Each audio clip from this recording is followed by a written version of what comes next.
wancine neng pucuk jaman kang akeh bumi rasane jongke wong suci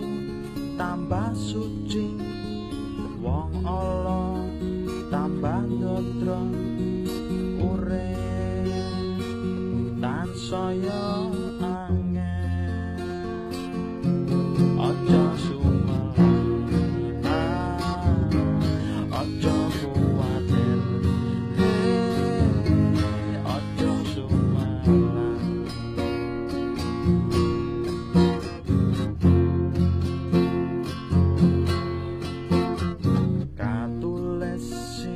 Korintus 15 ayat 51 rahasia kitab suci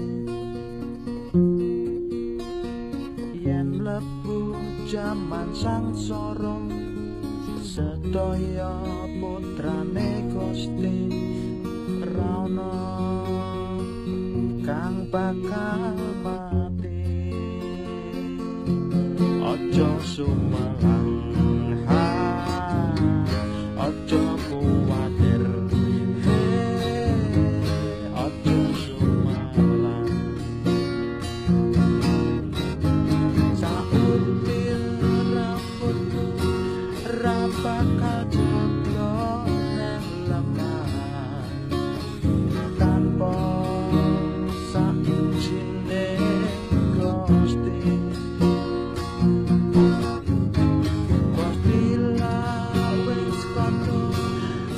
pisan-pisan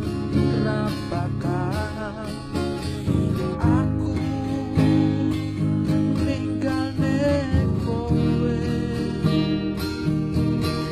digagem rapat sabdanipun Gusti jangan murtad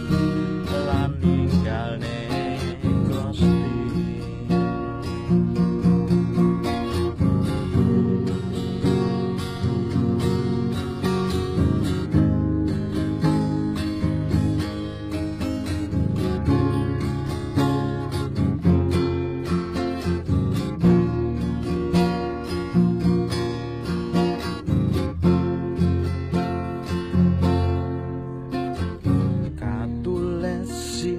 Korintus 15 ayat 51 rahasia kitab suci yen mlebu jaman sangsara